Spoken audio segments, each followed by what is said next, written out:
Hello, everyone. I know pretty much everyone in the, but for people who don't know me off the top of their head, my name is Derek Otis. I use they, them pronouns, and I'm the Instructional Technology. I'm also on the DEI Task Force, working as the contact person for the Civic Initiative Subcommittee. As an extension of that work, I'm here to introduce you all to Universal Design for Learning partnership with Tolly. A quick show of hands, how many people have heard of the Universal Design for Learning before coming to this room today or before hearing about this work? 1, 2, 3. A good number. Of that number, how many people would say they've had experience with it? Okay, a couple people. That's actually a pretty good number. The purpose of today's presentation is not to walk you, front to back through what UDL is. It's ultimately a fairly simple set of principles with a lot of nitty-gritty details and a long journey going into those details. My hope is to introduce you to the principles and point resources which over time can expand not only your understanding of UDL, but also your credentialing in that, so to communicate your expertise in this kind of work, and again, encourage your own growth in this field. But if we're going to talk about UDL, we need to talk about what it's trying to achieve, right? It's going to be accessibility. I want us to think for a moment before we get into the rest of the presentation about what it means for something and really specifically what it means for a classroom to be accessible. Now, in a few minutes, I'm going to show you a definition provided jointly by the Department of Education and the Department of Justice for accessibility in an educational context. But first, I'd like you to take a couple minutes to speak with your neighbors and identify 2 or 3 things that you think define an accessible class. Just a couple minutes later on, I'll ask you to share those things one by one so that we can build a more comprehensive list off of the DOJ definition.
All right, in just about a minute, we'll continue. Hello.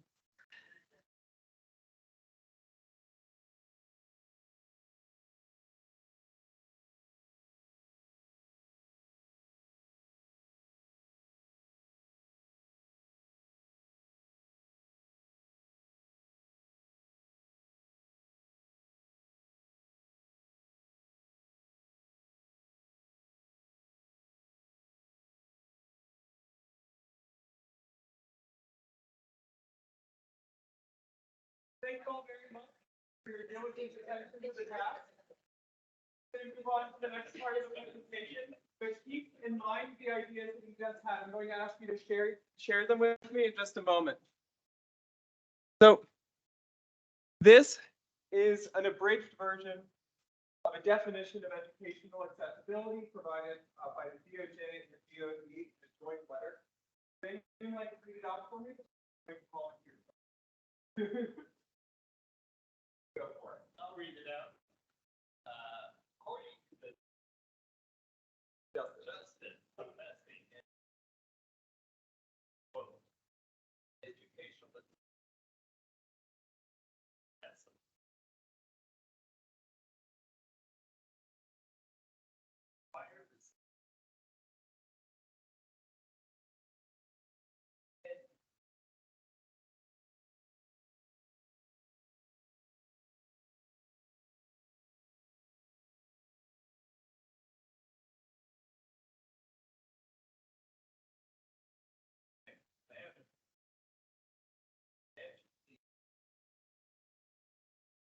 Thank you very much, Stephen. Now, there's a lot of different ways we can break that statement down. I'm going to propose this general breakdown. According to government definitions with legal consequence, accessibility means equal access to resources, equal integration of educational methods, as we put there as well as the equal effectiveness of it. So these are very broad ideas of what educational accessibility is. And I hope that you'll see later the principles of UDL try to address each of these three areas. First up, does anyone have something that they talked about their small groups that doesn't seem to fit into these lists, or which you feel may enrich it further?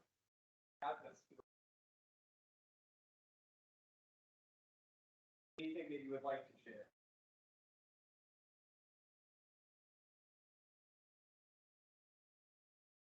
Yeah.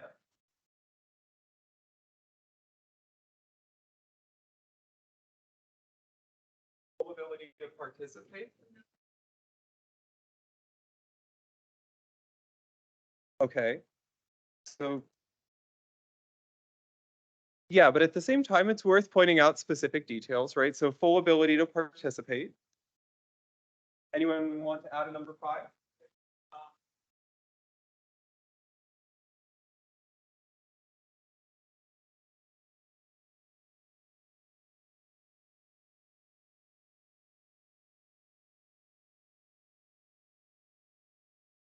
Do you want to start from a perspective of all students as opposed to addressing, say, the specific needs and accommodations of it?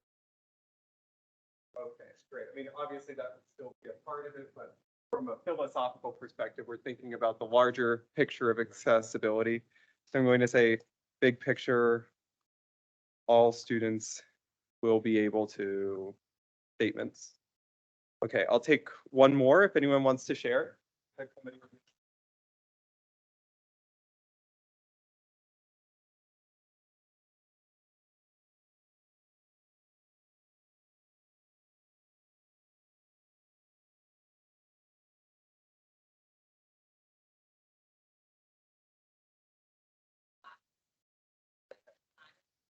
Okay. So I think about that. I think about when I like lay out the structure of the design, is that like altering as little as possible. Like this semester so far, the accommodations, the only thing I've had to do is give extra time on quizzes that are already online. So I just kind of think about that, like not making sure that everything kind of. Gotcha. So a design first approach or accessible design as opposed to enabling accessibility to specific accommodations. So especially those last two are already kind of one step ahead as far as like where the presentation is going, but very good to note here. So I'm going to say design first approach to student accessibility, right? Or to accessibility. Okay. Thank you all very much for your discussion and participation. Now, as a couple of those additional notes, right, already anticipating educational accessibility, there are two broad approaches, especially in the context of UDL. These are the two mindsets that are generally contrasted with one another. I'm going to put a quick flag here, things that I think on a level, both of these things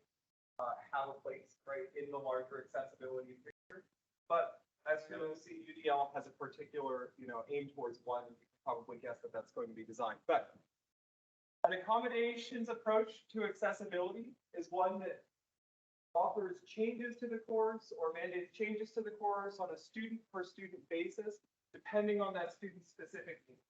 So if a student goes to an accessibility office and says, I have such and such needs, what accommodations are available for that, then that student goes to a professor and says, the design that you're offering me or the delivery you're offering me does not meet my needs.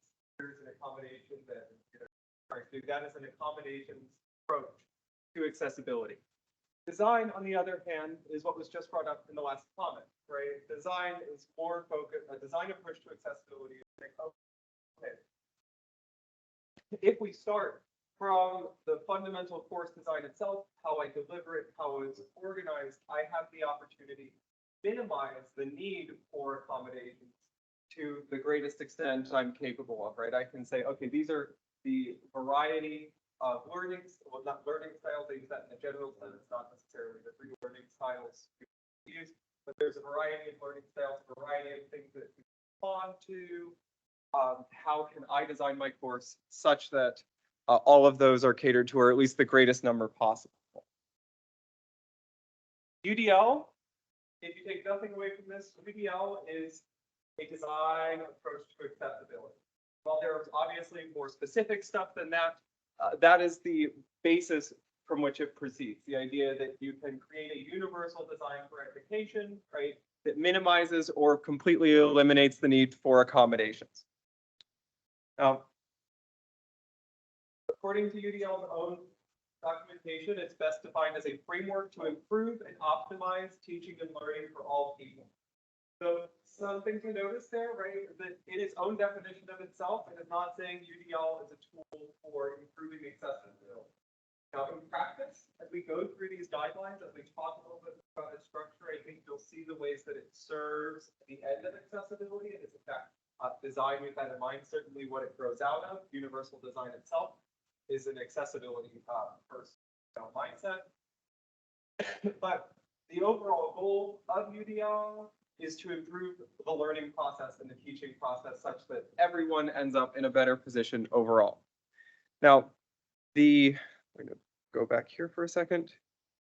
The number one resource, and this is on the handout that is available in the back table that you will use, or that we will use as a reference in this presentation, that I hope you will use as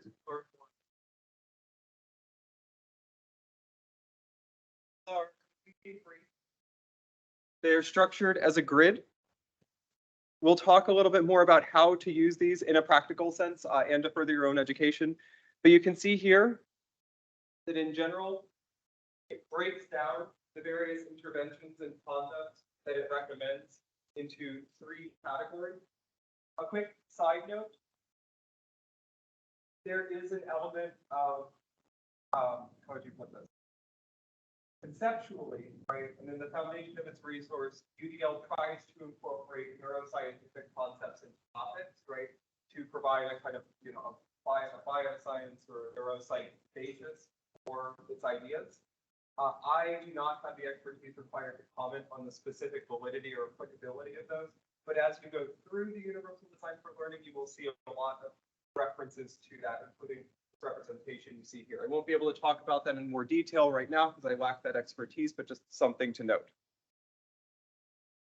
In general, UDL encourages variation and customizability.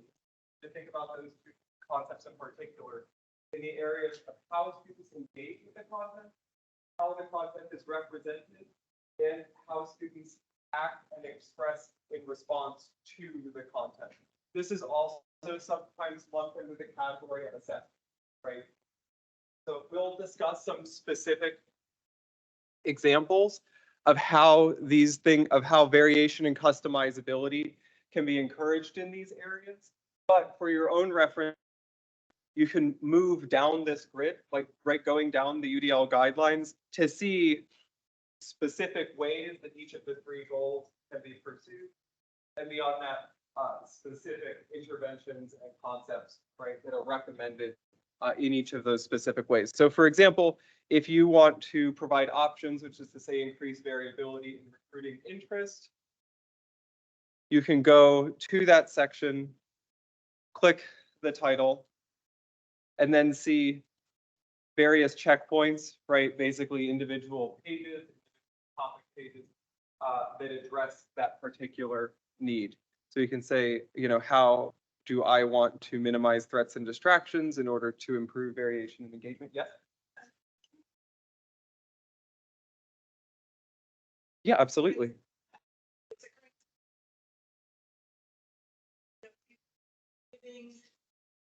Varying the methods for response and navigation.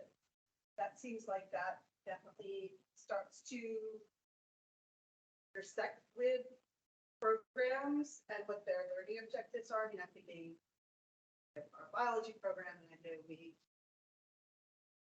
everybody has to give an oral presentation, but that's restricted. So these are really potentially going to revolutionize, like, as much as they're adopted.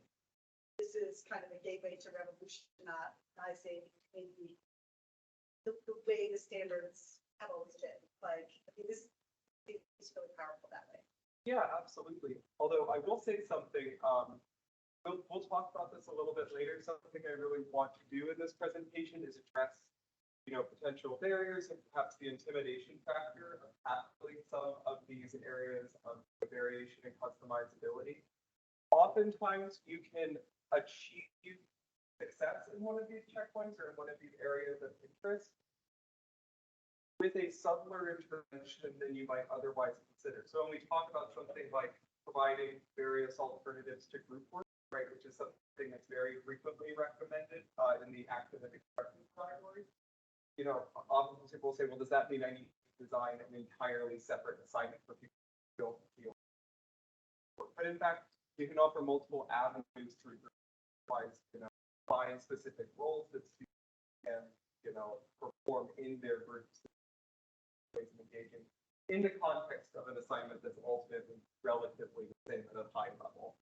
So we'll talk a little bit about that later on, and I have a specific way that I'd recommend to approach it over time.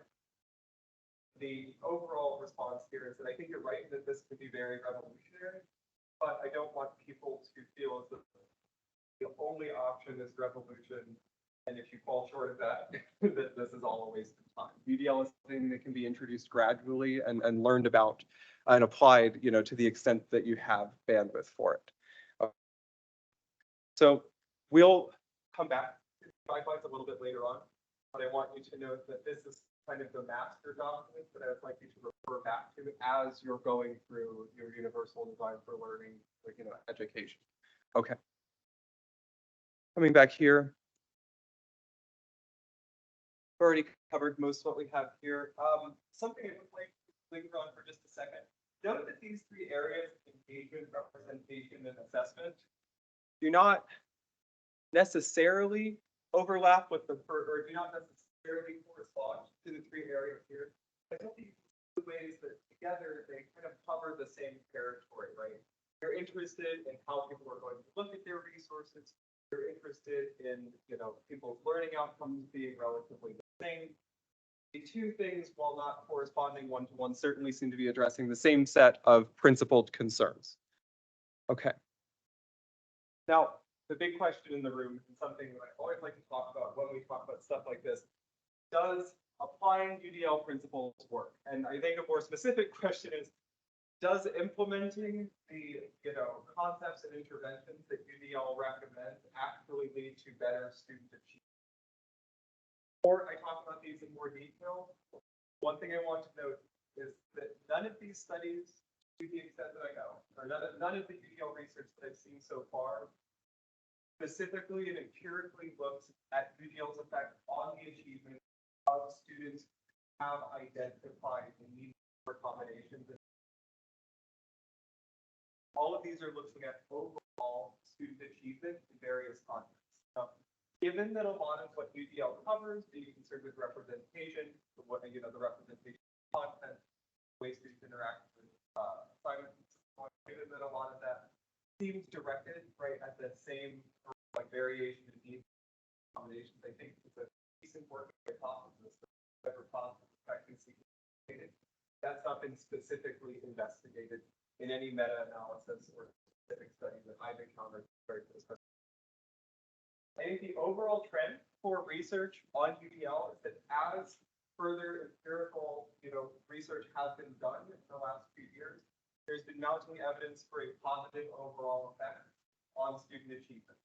So if we skip down to CAP 2017, this was an earlier meta-analysis, there was positive evidence for the universal design for learning perceived effect on the learning process of how students think about learning, their perceived difficulty and smoothness, but not necessarily empirical evidence for learning outcomes themselves, the grades. However, a more recent meta-analysis done 6 years later with a larger number of more recent studies did find a moderate positive effect. So I think that I feel comfortable enough based, having read and other similarly recent meta-analyses, I feel comfortable standing up here and telling you that I do believe empirical evidence for moderate positive effects on overall. Now, that does not necessarily capture the specific benefits it has for students, again, otherwise have these accommodations, right? Kind of a different axis of judging UDL's value, but I think even setting that into the sun, there's evidence for a moderate positive effect. There's not insufficient evidence, as far as I'm concerned, for any ordinarily greater or lesser effect in specific subject areas. So specifically in STEM, because that's a lot here. There was one meta-analysis, a cluster of studies that talked about UDL's application in post-secondary STEM education. Again, evidence for greater perceived or improvement in the perceived learning process, but not necessarily. So just something to keep in mind for people who are thinking about the science and the empirical research that's been done on this at a larger scale. Okay. Any questions so far? Question, I can totally look it up later. I'm just gonna ask just like this. Thank you. I'm thinking of the universal design. Mm-hmm. Not only like outcome and like Yeah. it, but like I guess and FYS we use the language like social belonging. I'm thinking of like maybe like self-confidence and like kind of I don't know if there's any studies on that. Like I said, I think if you know of any. So given that CAP 2017 is a meta-analysis, some of the specific details of individual studies were lost. That being said, individuals that keep effect on the learning process tend to capture at least part of that, saying like I felt confident going. So I do think that's probably the strongest evidence we have, but there's evidence of positive effect. Does anyone else have any questions at this point? Okay. So this is all great, the idea of learning more about universal design for learning, the fact that it has positive effects on learning outcomes, that's great.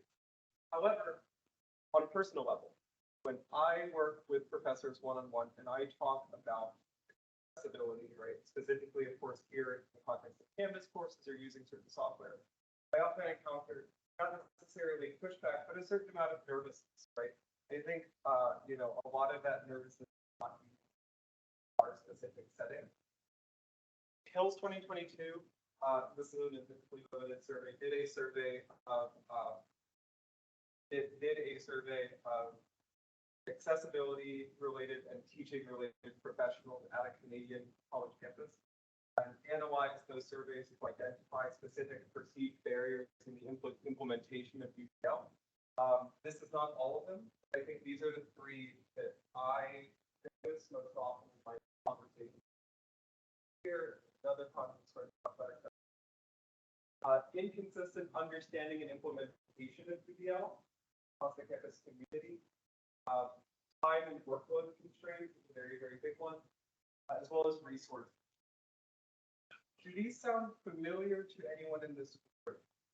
And I know that I'm kind of speaking to the choir, if you're coming here to learn, but this feels, like things that you've seen before. Does anyone have a specific experience or a specific feeling about any one of these covered here that they'd like to share? For example, a barrier they perceive related to time and work. I find is I try to take my interaction with my students by the campus be. It requires the amount of time and the technical efficiency we have. Often number and can't achieve my aspiration. And I'm sort of on the line because I have to be productive, building back. That makes sense. So sort of a combination of the point. I'm not really good. Or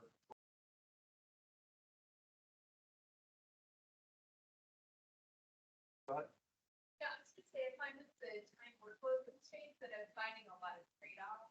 Like, if you allot a certain amount of time, for example, to write an exam, then it like, part of it is doing with an online, format versus a written format. It can take a lot of time to put it in that online format. So I might take away time from, like, making my like thinking more about some of my questions and how to make sure the wording on them is accessible to everybody, because I'm also focusing on that because like at the end of the day, I have a certain amount of time to work on it. So I found that sometimes making it accessible in one format or one way, take away trying to make it accessible in other ways. So, any other? Oh, I just wanted to share that in the survey data, I collected asked kind of a similar question, what are barriers to basically like? We've had that as a standard. 60%. Second largest. The survey data. Yeah, when I surveyed Oglethorpe students asking this, or Oglethorpe faculty asked the question, we gave the same, most of the same time. There's another thread that I'm sort of detecting of adding on the lines from the answer. Sounds to me like at times feel as though you have to do multiple goals.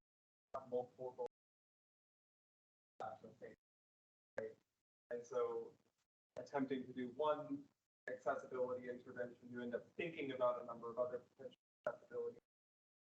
I think, of course, very naturally, they're all very thinkers about the way that this graph is built. Right? Things can begin to feel spiraling or out of your. That's something that I'm observing surface level. I will leave it to each person to reflect the degree to which it applies to you. Yes.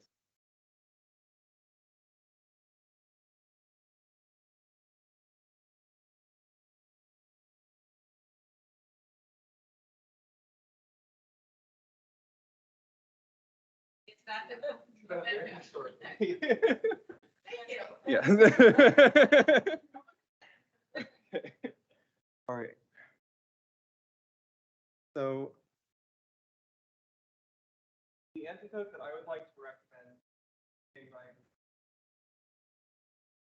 the slow and steady approach to EL implementation. Now we're going to talk a little bit more about how this pathways through this.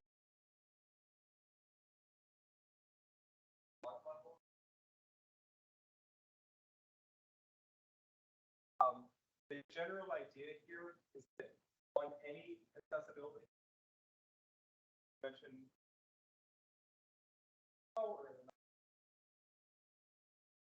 it's a good thing. It's best if you're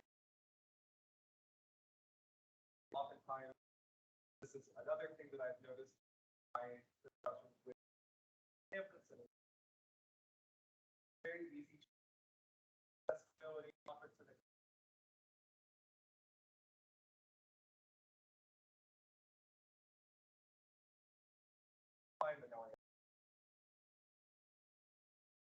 not necessarily. I would like to offer a more sustained model. It may seem, but I believe it will be a consistent way of courses. So this is where the UDL guidelines come back in again. So if we go back to the UDL guidelines, slow, there we go.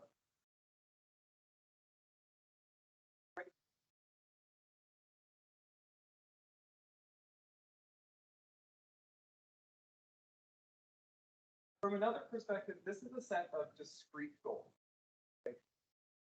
What I would like you to think about doing, right, as you approach the UDL process, as you think about it, is to, at the beginning of a semester or at a time when you feel like some kind of, rather than trying to look at 5 things I need right now, mindfully good.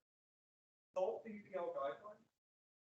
Consider one intervention that seems either, very valuable to specific folks, right? Or which seems very achievable given the amount of bandwidth they have. So for example, if I notice that students are bouncing, let's say I notice that students are bouncing off of or well, I can say, okay, I want to address that this semester. I have a specific assignment or a set of assignments in mind. I'm going to look at what the UDL guidelines say about varying methods for response navigation. Now, how you find a specific guideline will probably come down to some training that I'm offering for, or to exploration again in the final hour. Read this information, right? Ultimately, it's not a huge amount. If you want to look more, if you want to explore more, look at the research that's available right, through the guidelines. Then look up interventions that are available online. Just try and get this one thing right. Okay? And you may find, as was brought up before, that this involves adjusting other things, right? You may find that it involves a trade-off, right?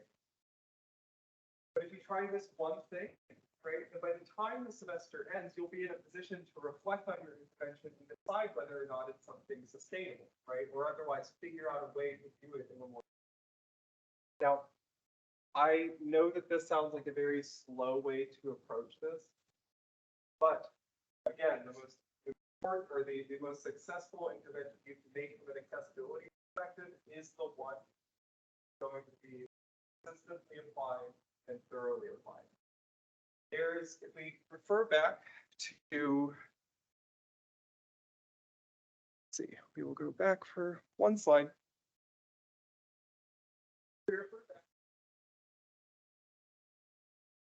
I selected these 3 barriers that were identified in the Hill study because they specifically address teacher concerns.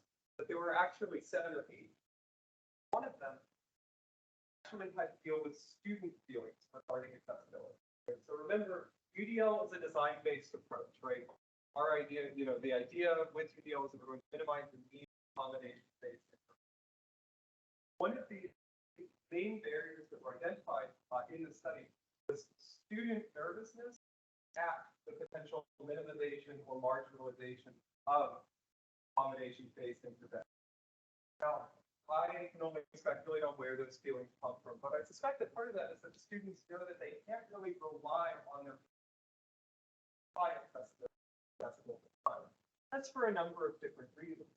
But by doing this, by building up these habits and very steadily determining, right, what kind of accessibility by accommodating those students, you put yourself in a position where you can very confidently describe the amount of accessibility to your students, and you're ultimately building strong habits around that rather than just trying to insert it, on top of the design that's already present. How are people feeling about this so far? This is something that I'm offering you as a potential way forward through UDL. I'm going to give you specific training after, but if people have responses, I would very much like. Everyone feeling okay? Yeah?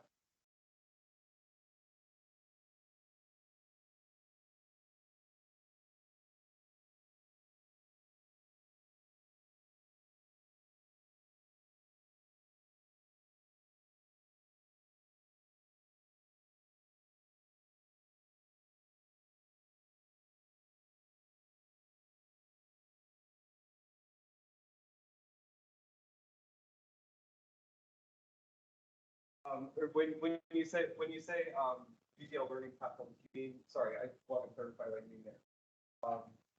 You mean platforms for you learning about UDL, or do you mean, other course management that are more UDL? Second one.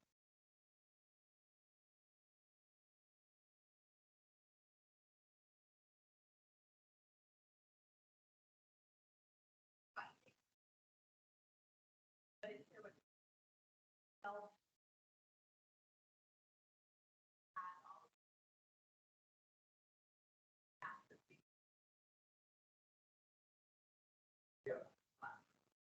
That is a really good point. I have a couple of thoughts in response to that. Off the top of my head, I don't know something that specifically addresses realizing EDL in a Canvas context. That being said, I suspect that something like that may exist on the Canvas Commons. So for people who haven't used the Canvas Commons before, this is a platform that's built into Canvas that allows you to look up other courses or courses, oftentimes asynchronous courses, or pre-built course content that other people on Canvas have created. In my experience, it's mostly like UX nerds and other people from like institutes of teaching and learning from various universities around the country, putting up asynchronous courses that are primarily oriented towards other instructors as opposed to students. So in theory, the Canvas Commons was created as a way for teachers to share course content that could be reused elsewhere. In practice, it very much feels kind of like a community learning site. So I suspect something like that exists there, and I would be happy to look for resources like that. It's a very good point that you brought up. I do not know of things like that off the top of my head. Does anyone else have anything that they have in response to this? Ways that feels good, this feels bad. Otherwise, I can move on to specific learning opportunities, certification. Cool.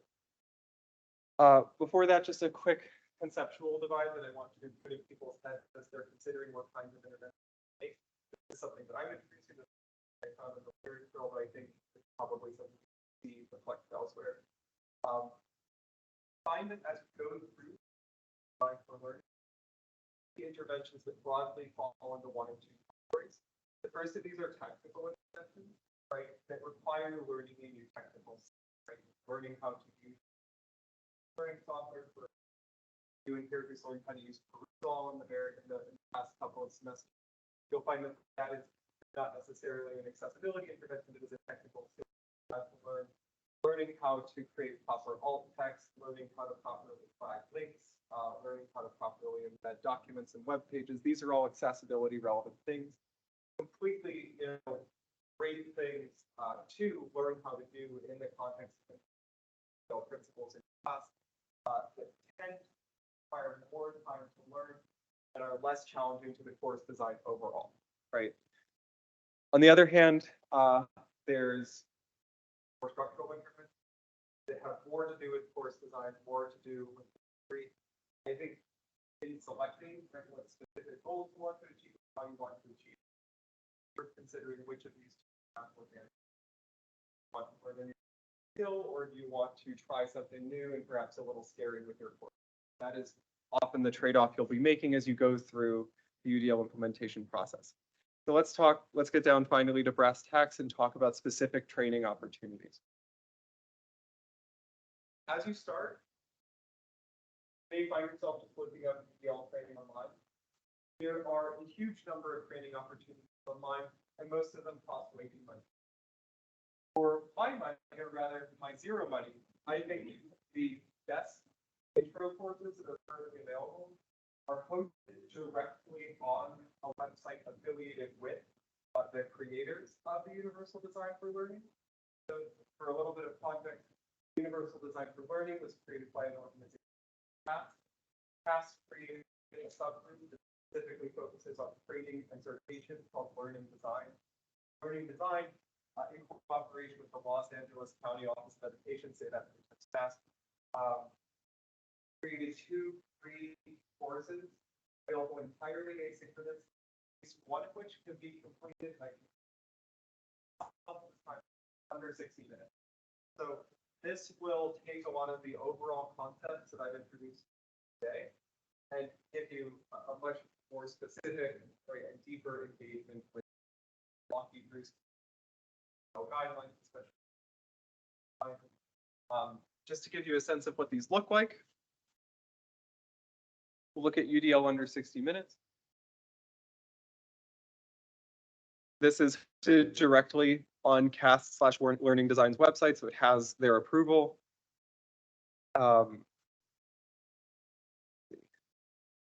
In order to access it, you will go to the interactive tab and then click the link UDL in under 60 minutes. This will then open up a completely self-contained asynchronous course that you can move through quickly, right? Which will introduce you in a practical sense to the fundamentals of the learning. The UDL Bootcamp online, I will show you that right now. I believe that's recommended to be completed over the course of a couple days. It is also entirely asynchronous.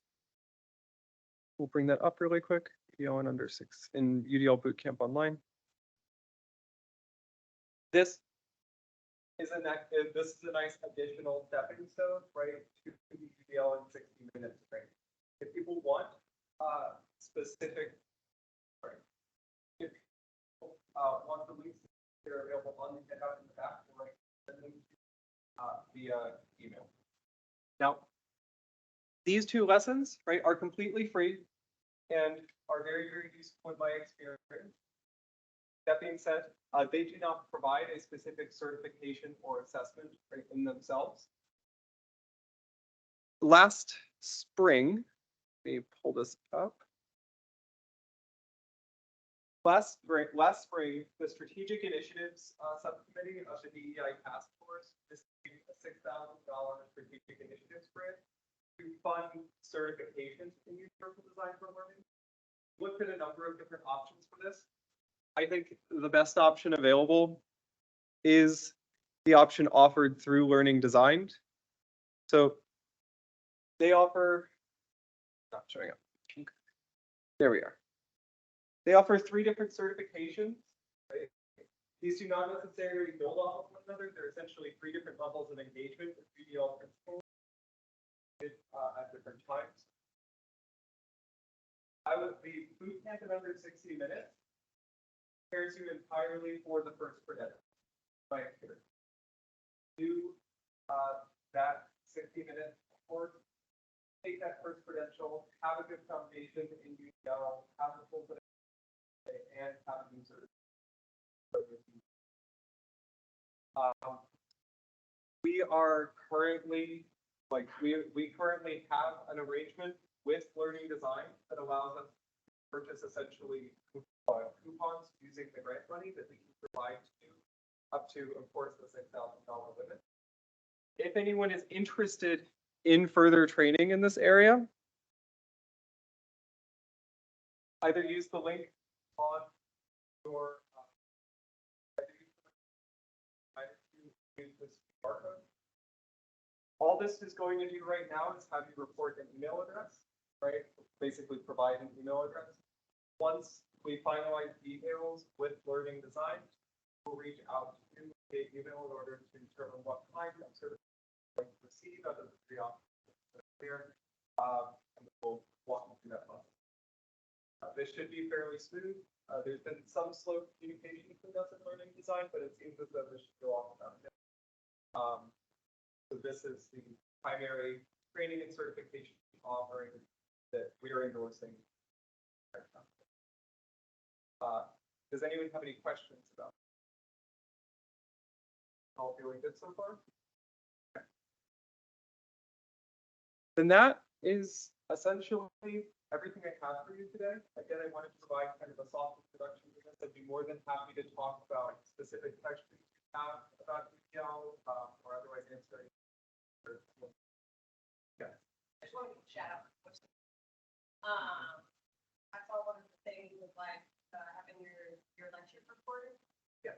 And it's so easy and open space for us to have it. And on Canvas, you can just click on like external tools.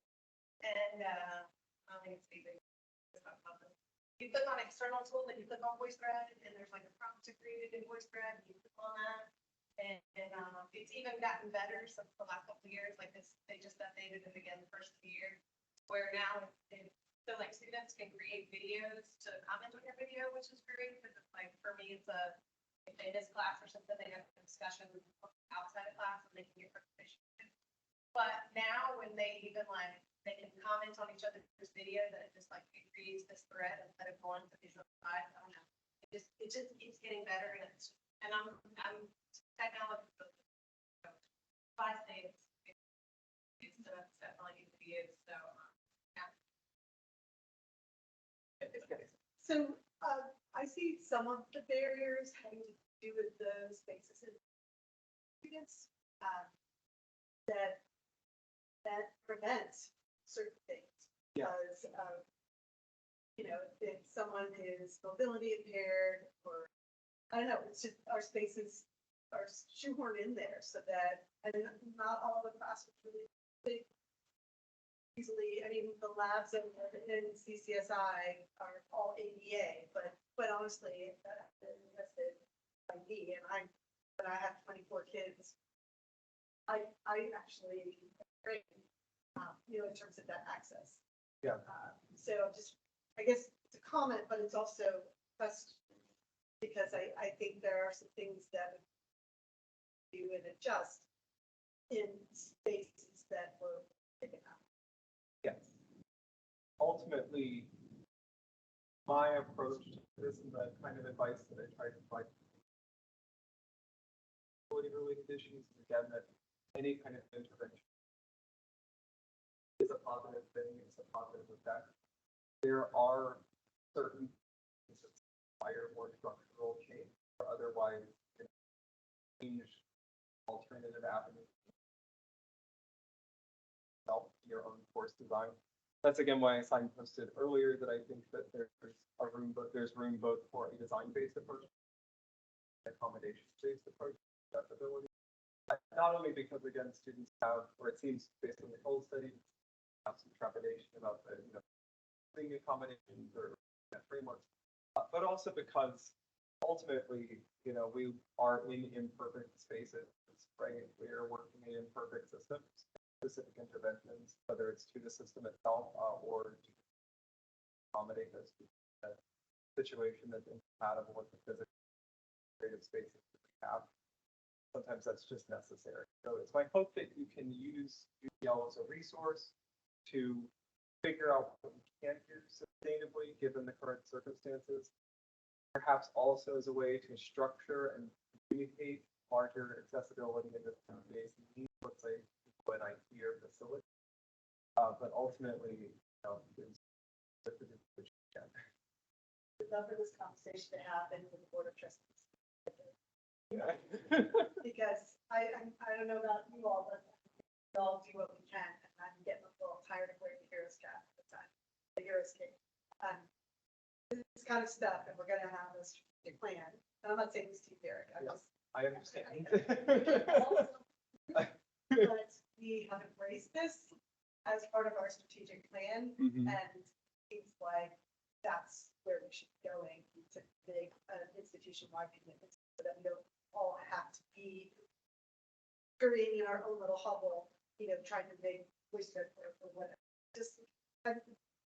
You all are awesome, but we should push harder to make this the problem of the administrators.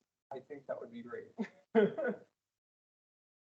You know what in Georgia Public School is offered for high school students that we do not offer?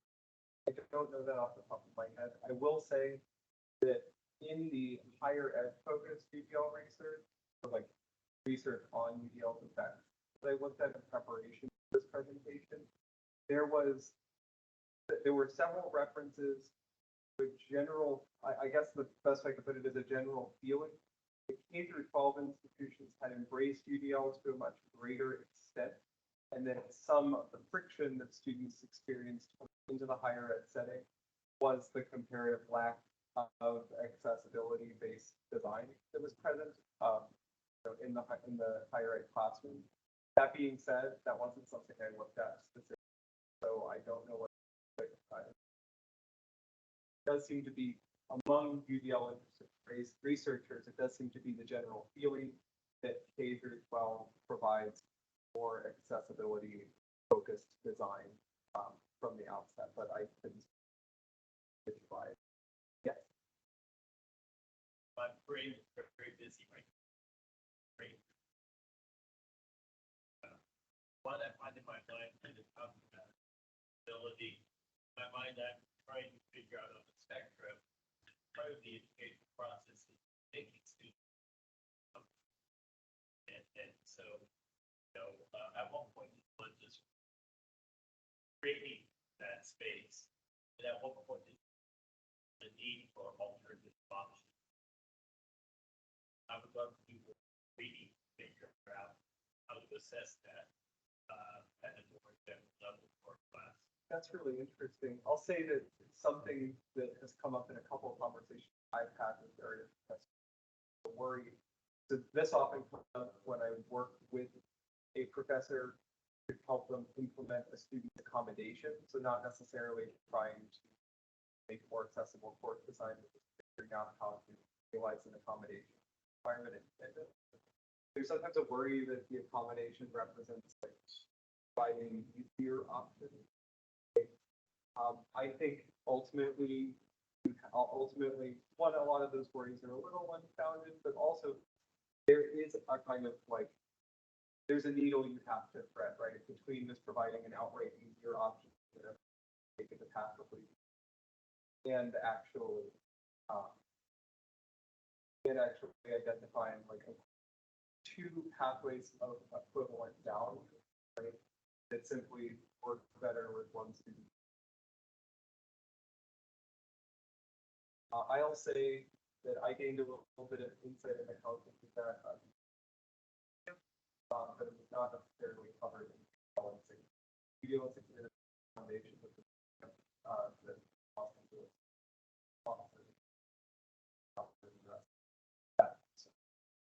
Just follow up, voice this. So, I think we have. And that means next year will be a year where we rework our assessment. So I'm thinking. Really got a objective. For the program. Majors too. The needs.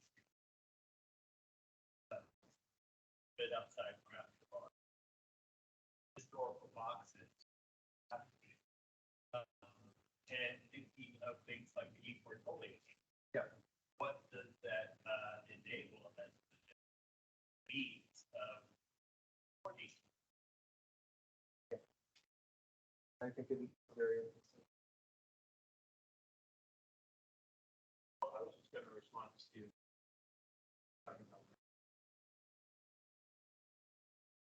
Learning objective, I don't think an appropriate learning. Preference.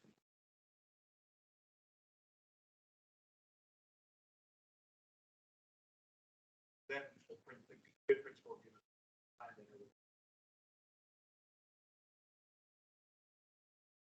But if students are uncomfortable with getting that.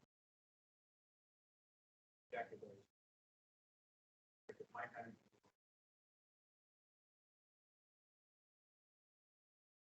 She's done. It does. Right. Sure. That's fine as a learning. That is your. Question. And some.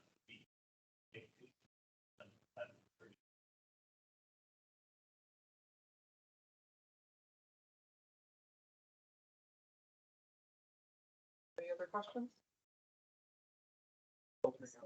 Thanks so much. Thank you very much.